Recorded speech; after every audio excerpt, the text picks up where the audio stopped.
或许你们对我的印象就是一个钢琴系的学生，但是你们又知道，其实以前我是读法律的吗？那我又为什么会从香港大学的法律系转去英国读钢琴硕士呢？什么？这里说香港律师的平均收入是90多万港币。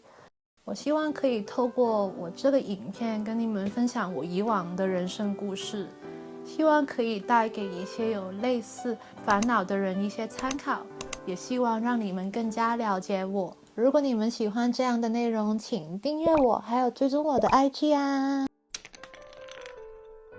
我从3岁的时候开始学钢琴，7岁的时候就进去合唱团唱歌了，11岁的时候学习大提琴。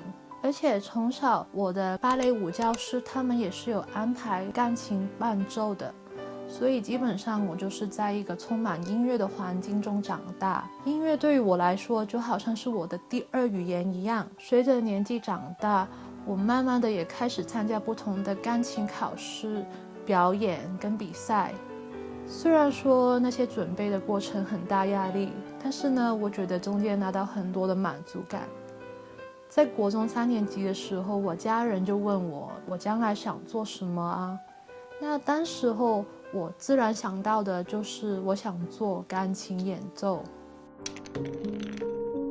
虽然时间已经很久了，但是到现在我还是很记得他们跟我说的话。内容大概就是说家里负担不起我读音乐，而且他们也担心我将来怎么谋生，更加不要说可以在经济上帮助家里了。因为那经历其实对我跟家人来说也是一个很大的伤口，所以我就不在这里详细说当时发生什么事情了。总之在之后1年呢，我真的很努力去找资料，去了解更多这个行业，也希望可以说服我的家人。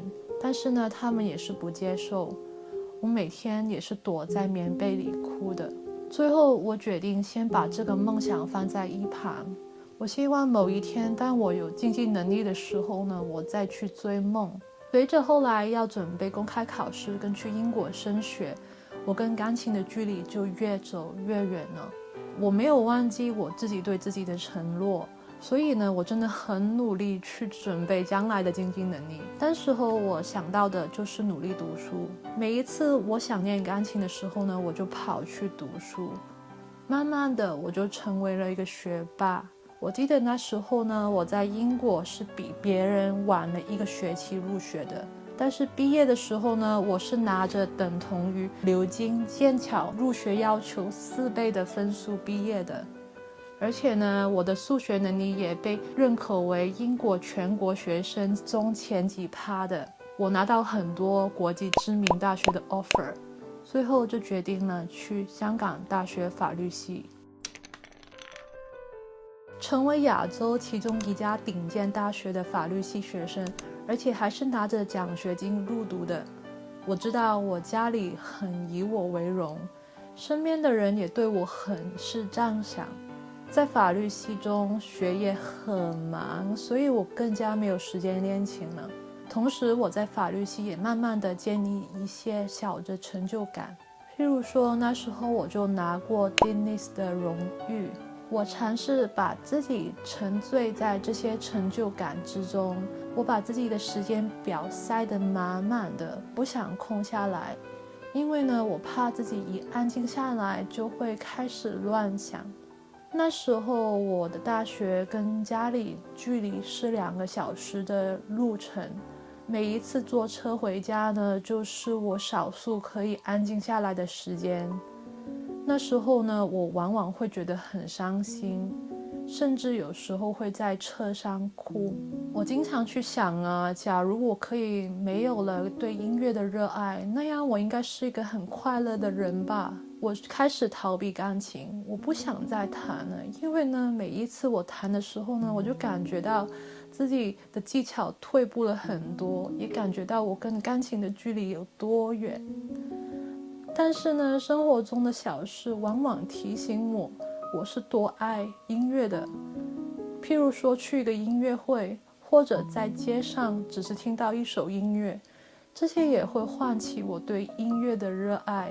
同时也带给我很大的伤感。我是一个基督徒，我还会祈祷求神可不可以拿走我对音乐的爱。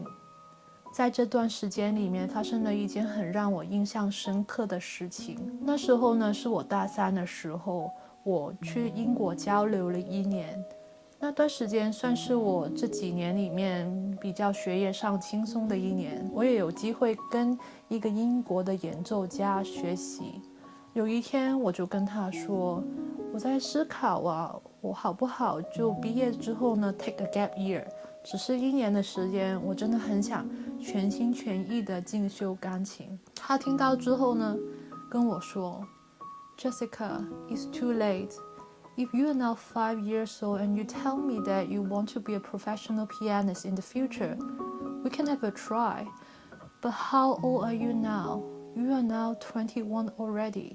我真的很记得那时候呢，我很用力的用我手指捏着自己的大腿，我不想自己哭出来。后来我走出他家的时候，我发现在下雨了。我现在哭的终于没有人发现了。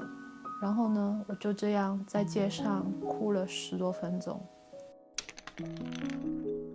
出来工作后，比上学的更忙、更大压力，更加不要说去学琴练琴了。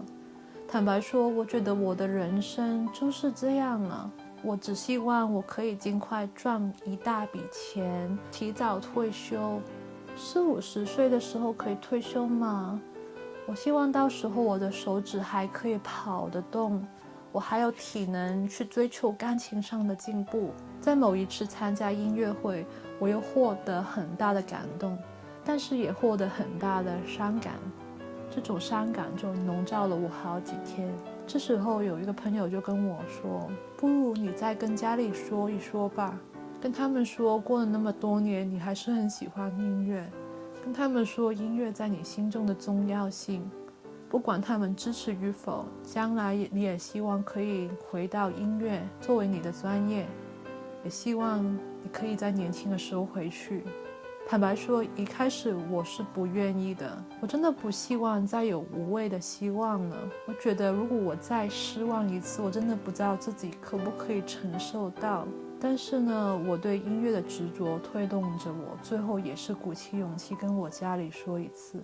我爸妈一开始听到是反对的，他们用了很多的努力去说服我不要这样。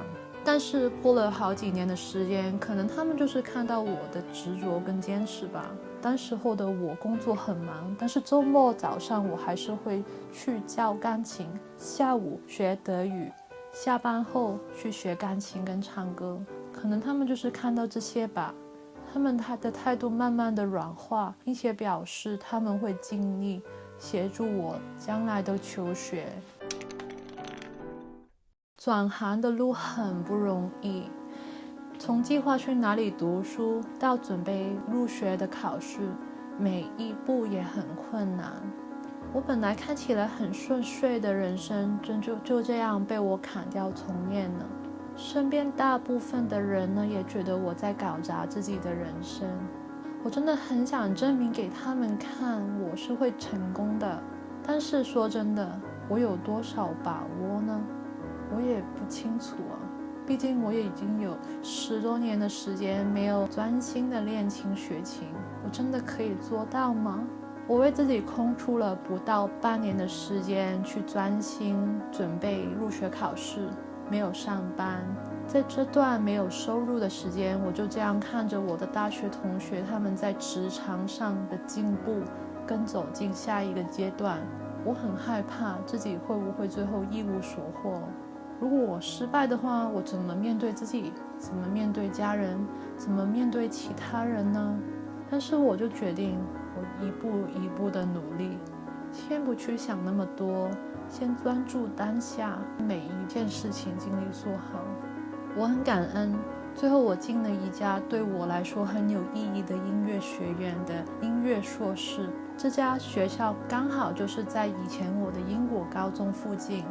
以前每一次我经过这一家学校，我看到里面的学生在练习，我就会想，我真的希望某一天我可以成为他们其中的一个人。最后想不到我真的成为他们的其中一员。现在我已经从音乐硕士毕业了，我在努力地探索未来的路。毕业之后我不会停留在这里，我会继续上课，去进修我的演奏跟教学技巧，也会再努力寻找各种的机会。回想过去的一切，虽然绕了很多的路，但是我真的很感恩每一个给我意见的人，不管说他们是支持还是反对的，我相信大家也是为了我好的。我在决定拍这个影片之前，其实犹豫了很久，因为我不想这个影片的内容被误解，我害怕会破坏我跟家里的关系。在音乐里，技巧固然是很重要，但是心灵层面也是很重要的。我觉得过去的这些经历丰富了我的灵魂，也让我的感情更有深度。我相信对我将来的人生跟音乐也很有帮助。其实我也不肯定将来的路了，有时候我也会想，我以前也是挺享受法律给我的挑战的。如果我这个分享有触动到你，给你一些新的想法或者鼓励，请你们在下面留言告诉我。如果你们想知道我人生的其他故事，譬如说我怎么在10年没有怎么认真练琴学习的情况下，最后也可以考上音乐学院的钢琴硕士呢？又或者我怎么在比别人晚了1个学期入学的情况下，最后也可以拿着那么好的成绩毕业的话，你们也可以留言告诉我，我之后可以再拍影片跟你们分享。我真的很感谢你们听我这个分享，那我们下一次再见，拜拜。